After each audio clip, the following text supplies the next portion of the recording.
Lift. Shimla की शाम। कड़कड़ाती ठंड में प्रांजल अपनी कार से जा रहा होता है, तभी उसका फोन बजता है। कहाँ रह गए तुम? पार्टी शुरू हो गई। Come on fast. अरे हाँ, आ रहा हूँ भाई। तुम भी ना पीछे ही पड़ जाती हो। अच्छा, सामने एक शॉर्टकट दिख रहा है, वहीं से आता हूँ। पार्टी में जाने के लिए प्रांजल शॉर्टकट ले लेता है। रोड के किनारे एक बोर्ड उल्टा पड़ा हुआ था, जिस पर लिखा हुआ था आगे जाना मना है। पर प्रांजल हड़बड़ी में बोर्ड की ओर देखता नहीं और उसी रास्ते पर चल देता है। रास्ते में एक हाथ प्रांजल की गाड़ी को रोकता है। हाथों में लाल चूड़ियां, मेहंदी, मानो नई नवेली दुल्हन हो। प्रांजल गाड़ी रोकता है। जी कहिए। मैं भटक गई हूँ, मेरी मदद कीजिए। इतने घने जंगल में मेरे फोन का नेटवर्क भी काम नहीं कर रहा।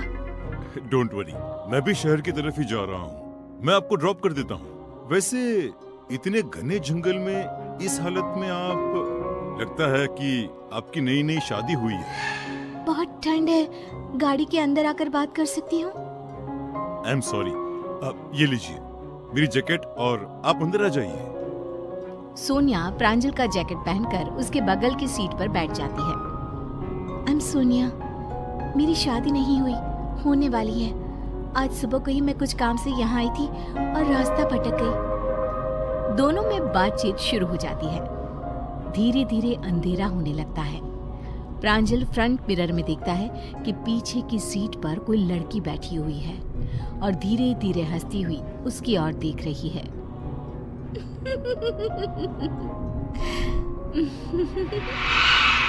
प्रांजल हड़बड़ाकर पीछे देखता है, पर पीछे कोई भी नहीं होता है। होती है तो एक लाल रंग की चुनरी जो सीट पर रखी हुई होती है। क्या हुआ प्रांजल, तुम डर क्यों गए? अब मुझे लगा कि पीछे कोई है, कोई लड़की। ये चुनरी किसकी है, तुम्हारी है क्या? नहीं, मैं चुनरी का क्या करूंगा, किसी लड़की की लगती है। सोनिया पीछे की सीट से चुनरी को उठाती है।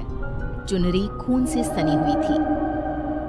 ओह गॉड, इस पर तो खून लगा हुआ है। तुम्हारे साथ कोई लड़की थी क्या गाड़ी में? नहीं नहीं, अरे तुम ये क्या कर रही हो?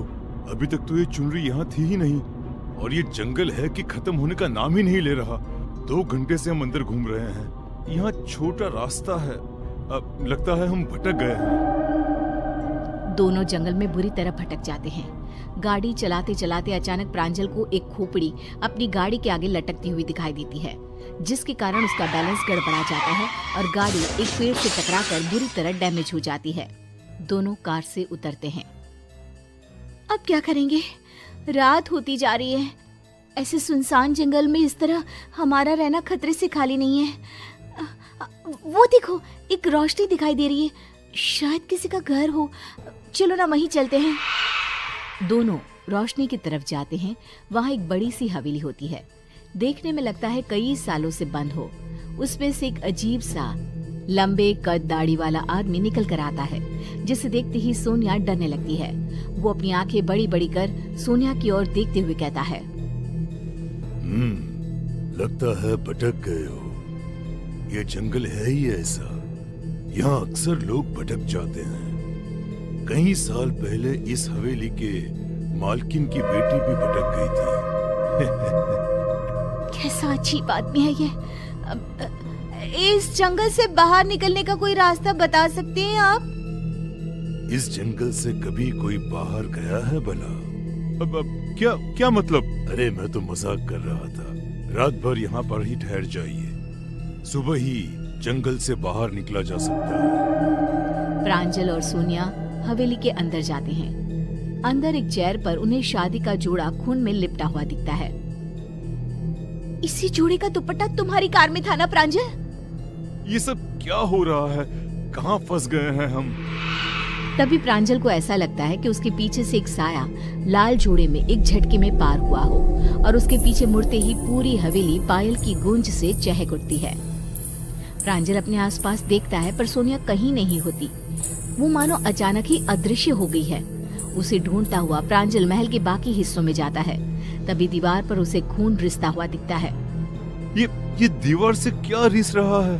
अरे ये तो खून है। दीवार पर टंगी एक फोटो जो कपड़े से ढकी थी, उसके पीछे से खून रिस रहा था। प्रांजल फोटो के ऊपर से कपड़ा हटाता है तो वो फोटो सोनिया की थी। प्रांजल के कपड़ा हटाते ही जोरों की हवाएं चलने लगती है। तस्वीर नीचे गिर जाती है। प्रांजल घबराकर बाहर भागता है। हवेली का दरवाजा अपने आप बंद हो जाता है। यहाँ जो एक बार आता है वो फिर से लौटता नहीं है। सोनिया जी हमारे मालकिन की बेटी थी। शादी के दिन वो छत पर खड़ी इंतजार कर रही थी, पर एक दुर्घटना में बारात में शामिल सभी लोग मारे गए। ये खबर सुनते ही छोटी मालकिन छत से कूद पड़ी। कुछ समय बाद बड़े मालिक और मालकिन भी मर गए। तब मैं बहुत छोटा था, इस घर के वफादार नौकर का बेटा, और आज भी मैं अपनी वफादारी निभा रहा हूँ। सोनिया मैडम रोज इसी जंगल में अपने पति को ढूंढने निकलती है, और आज काफी दिनों बाद उन्हें तुम मिल गए। ये क्या कह रहे हो तुम? इस रास्ते पर कोई नहीं आता है। शायद तुम्हें पता नहीं था। प्रांजल को गुमशुदा हुए कई साल बीत गए। क्या हुआ उसके साथ ये कोई भी पता ना कर सका। ना प्रांजल की लाश मिली, ना कभी उसका कोई कॉल आया। एक लिफ्ट इतनी